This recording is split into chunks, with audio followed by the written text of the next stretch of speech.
senja, nantikan tuaian pada musim panen. Kita kan bersuka bawa berkasnya, bawa berkasnya masuk lumbungnya. Kita kan bersuka bawa berkasnya, bawa berkasnya masuk lumbungnya. Kita kan bersuka bawa berkasnya.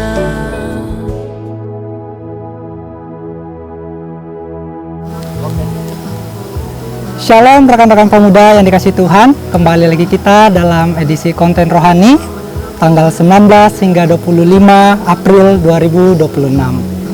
Sebelum kita membaca dan merenungkan kebenaran firman Tuhan, mari kita minta pertolongan kepada Tuhan. Kita berdoa. Bapa dalam kerajaan sorga, Bapa yang kami sembah dalam nama Tuhan Yesus, terima kasih Tuhan atas kebaikan dan kemurahan-Mu saat ini senantiasa menyertai kami dalam setiap kehidupan kami. Kini tiba saatnya kami akan membaca dan merenungkan sebagian pada firman-Mu. Urapi kami dengan kuasa Roh Kudus-Mu, kiranya firman ini dapat tertanam baik dalam hati dan pikiran kami, dan dapat kami pakai untuk melanjutkan kehidupan yang Tuhan masih anugerahkan dalam kehidupan kami. Bapa dalam kerajaan sorga, bersabdalah, kami siap untuk membaca dan merenungkan firman-Mu. Rekan-rekan pemuda yang dikasihi Tuhan, renungan kita pada edisi kali ini terdapat dalam kitab Lukas pasal 24 ayat 13 hingga ayatnya yang ke-35. Firman Tuhan berbunyi demikian. Yesus menampakkan diri di jalan ke Emmaus. Pada hari itu juga, dua orang dari murid-murid Yesus pergi ke sebuah kampung bernama Emmaus yang terletak kira-kira 7 mil jauhnya dari Yerusalem, dan mereka bercakap-cakap tentang segala sesuatu yang telah terjadi. Ketika mereka sedang bercakap-cakap dan bertukar pikiran, datanglah Yesus sendiri mendekati mereka lalu berjalan bersama-sama dengan mereka. Tetapi ada sesuatu yang menghalangi mereka sehingga mereka tidak dapat mengenali Dia. Yesus berkata kepada mereka, "Apakah yang kamu percakapkan sementara kamu berjalan?" Maka berhentilah mereka dengan muka yang muram. Seorang dari mereka namanya Kleopas menjawabnya, "Adakah engkau satu-satunya orang asing di Yerusalem yang tidak tahu apa yang terjadi di situ pada hari-hari belakangan ini?" Katanya kepada mereka, "Apakah itu?" Jawab mereka, "Apa yang terjadi dengan Yesus orang Nazaret? Dia adalah seorang nabi yang berkuasa dalam pekerjaan dan perkataan dan di hadapan Allah dan di depan seluruh bangsa kami. Tetapi imam-imam kepala dan pemimpin-pemimpin kami telah menyerahkan Dia untuk dihukum mati dan kepada telah disalibnya. Padahal kami dahulu mengharapkan bahwa Dialah yang datang untuk membebaskan bangsa Israel. Tetapi sementara itu telah lewat 3 hari sejak semuanya itu terjadi. Tetapi beberapa perempuan dari kalangan kami telah mengejutkan kami. Pagi-pagi buta mereka telah pergi ke kubur dan tidak menemukan mayatnya.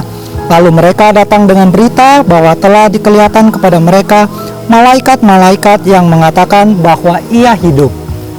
Dan beberapa teman kami telah pergi ke kubur itu dan mendapati bahwa memang benar yang dikatakan perempuan-perempuan itu, tetapi Dia tidak melihat mereka. Lalu Ia berkata kepada mereka, "Hai kamu orang bodoh, betapa lambannya hatimu sehingga kamu tidak percaya segala sesuatu yang telah dikatakan para nabi. Bukankah Mesias harus menderita semuanya itu untuk masuk ke dalam kemuliaannya?" Lalu Ia menjelaskan kepada mereka apa yang tertulis tentang Dia dalam seluruh kitab suci, mulai dari kitab-kitab Musa dan segala kitab para nabi-nabi. Mereka mendekati kampung yang mereka tuju, lalu Ia berbuat seolah-olah hendak meneruskan perjalanannya, tetapi mereka sangat mendesaknya. Katanya, "Tinggallah bersama-sama dengan kami, sebab hari telah menjelang malam dan matahari hampir terbenam." Lalu masuklah Ia untuk tinggal bersama-sama dengan mereka. Waktu Ia duduk makan dengan mereka, Ia mengambil roti dan mengucapkan berkat, lalu memecah-mecahkannya dan memberikannya kepada mereka. Ketika Ia terbukalah mata mereka dan mereka pun mengenali Dia. Tetapi Ia lenyap dari tengah-tengah mereka. Kata mereka seorang kepada yang lain, "Bukankah hati kita berkobar-kobar ketika ia berbicara dengan kita di tengah jalan dan melihat ia menerangkan kitab suci kepada kita?" Lalu bangunlah mereka dan terus kembali ke Yerusalem. Di situ mereka mendapati ke-11 murid itu. Mereka sedang berkumpul bersama-sama dengan teman-teman mereka. Kata mereka itu, "Sesungguhnya Tuhan telah bangkit dan telah menampakkan diri kepada Simon." Lalu kedua orang itu pun menceritakan apa yang terjadi di tengah jalan dan bagaimana mereka mengenal dia pada waktu ia memecah-mecahkan roti. Ya, rekan-rekan yang dikasihi dalam Tuhan, sedemikian jauh pembacaan kita pada saat ini, di mana pada perenungan pada saat ini diberikan tema perjumpaan yang mengubahkan. Ya, teman-teman pemuda yang dikasihi Tuhan, dalam keziarahan kehidupan, perjumpaan dengan orang lain adalah suatu peristiwa yang tidak dapat terelakkan atau tidak dapat kita hindari. Ada perjumpaan yang sifatnya memberikan rasa sukacita, ada juga perjumpaan yang memberikan rasa menyedihkan. Contoh perjumpaan yang memberikan rasa sukacita dalam kehidupan kita seperti pada saat kita ketemu dengan orang-orang atau keluarga yang jauh, yang sangat sulit untuk kita jumpai. Tiba-tiba pada suatu momen tertentu kita bisa berjumpa dengan keluarga kita. Itu adalah suatu perjumpaan yang sangat-sangat kita inginkan, yang memberikan dampak sukacita. Tetapi ada juga perjumpaan yang memberikan rasa yang sangat menyedihkan, seperti pada saat kita berada di suatu rumah sakit di mana ada keluarga kita yang mengalami sakit lalu meninggal. Disitulah kita merasakan perjumpaan yang terakhir bersama dengan keluarga tersebut, di mana perjumpaan itu adalah perjumpaan yang memberikan rasa yang begitu sedih dalam kehidupan kita. Untuk itu, teman-teman yang dikasihi Tuhan, kedua perjumpaan tersebut terkadang membawa dampak perubahan, baik positif maupun negatif dalam setiap kehidupan kita. Mengapa demikian? Karena perjumpaan dengan yang lain adalah proses membentuk diri dari setiap pelajaran dan makna yang terkandung dalam setiap perjumpaan yang kita alami. Hal itulah yang terjadi kepada kedua murid Yesus, yaitu Kleopas dan rekannya. Pada saat perjalanan mereka menuju ke Emmaus, kira-kira 11 km dari Yerusalem, di dalam perjalanan mereka bersoal debat tentang Yesus Kristus. Akan tetapi dalam perjalanannya, mereka tidak menyadari pada saat itu mereka dihampiri oleh Yesus Kristus. Dalam perjumpaan itu mereka saling bertanya jawab. Di saat itu mereka tidak menyadari bahwa orang yang mereka jumpai adalah Yesus Kristus yang mereka ceritakan bersama dengan rekannya. Ya, teman-teman yang dikasihi Tuhan, kedua murid itu tampaknya sedang dalam kondisi kesehatan mental yang kurang baik. Hal itu terjadi dari efek dari kematian Yesus Kristus, di mana kita tahu pada saat itu semua murid-murid pada saat Yesus mati, perasaan semua murid-murid pada saat itu sangat gelisah, bingung, bahkan takut karena mereka kehilangan seorang guru yang dimana mereka menganggap bahwa Yesus Kristus adalah seorang penolong yang memberikan perlindungan dan kebebasan kepada mereka. Tetapi pada saat itu Yesus telah mati. Itulah yang menimbulkan ketakutan kepada para murid-murid. Ya, teman-teman pemuda yang dikasihi Tuhan, ekspektasi dan realita kehidupan terkadang berbeda. Yesus yang diharapkan memberikan pembebasan bagi bangsa Israel pada saat itu mengalami proses penyaliban hingga mati. Hal inilah yang membuat para murid-murid pada saat itu merasa bingung karena mereka kehilangan seorang sosok guru yang selalu menjadi teladan bagi mereka.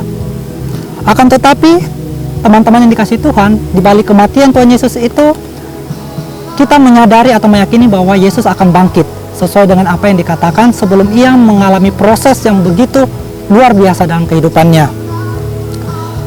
Untuk itu, teman-teman yang dikasihi Tuhan, pada bagian ini dapat dikatakan bahwa kondisi kesehatan mental yang tidak baik-baik saja dapat berpengaruh buruk pada setiap keputusan yang kita ambil dalam setiap kehidupan kita. Apabila kita memiliki pikiran yang kurang baik, psikologis yang buruk, maka setiap keputusan yang kita ambil, kita tidak memikirkan dengan baik dan dengan matang akan keputusan tersebut. Untuk itu, ketika murid-murid mengalami suatu peristiwa yang luar biasa, mereka sedang berdebat dan bersoal jawab tentang peristiwa yang terjadi. Yesus justru hadir di perjalanan mereka.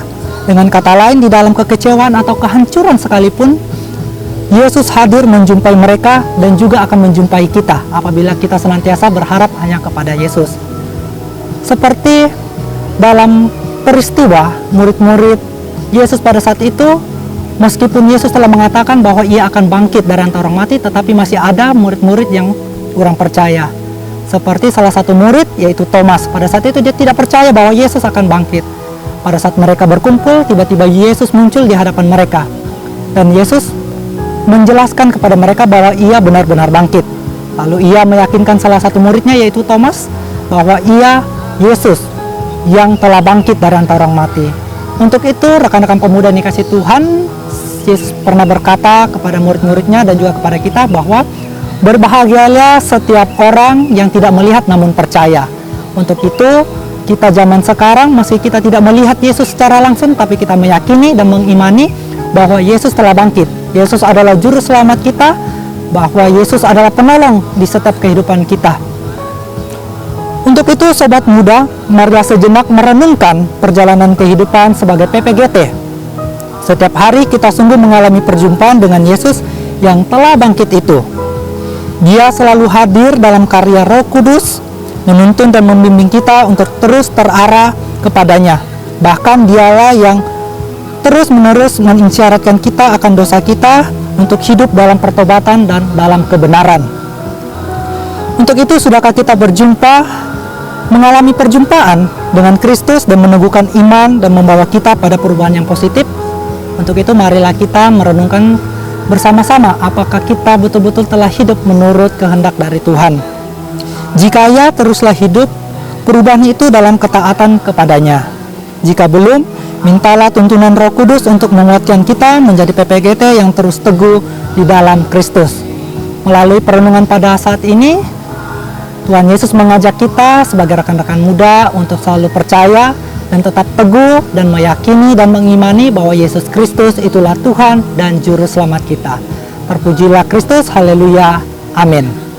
Ya, rekan-rekan pemuda, mari kita tutup perenungan kita pada saat ini dengan kita satu di dalam doa. Mari kita berdoa. Bapa, sungguh luar biasa penyertaan-Mu dan firman-Mu yang Engkau izinkan kami untuk bisa membaca dan merenungkan dalam setiap kehidupan kami. Kami selaku rekan-rekan-Mu Tuhan, yakin dan percaya bahwa Engkaulah Tuhan dan Juru Selamat kami yang hidup, yang senantiasa mengubahkan hidup kami Tuhan, sehingga kami dapat menjadi anak-anak muda yang selalu taat dan setia hanya kepada Tuhan. Sertai kami dengan kuasa Roh Kudus-Mu Tuhan, pakailah hidup kami untuk menyatakan kemuliaan-Mu Tuhan.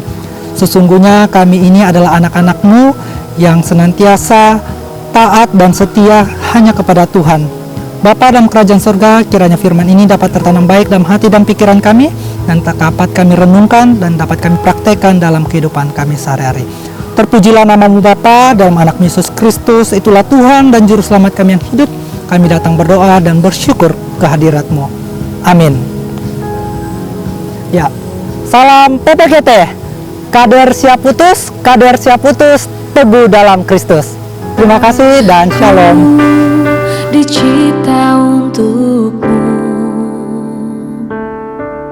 untuk membawa harum nama-Mu. Engkau di dalamku dan ku ada dalam-Mu. Kini ku datang mencari wajah-Mu, mengasihi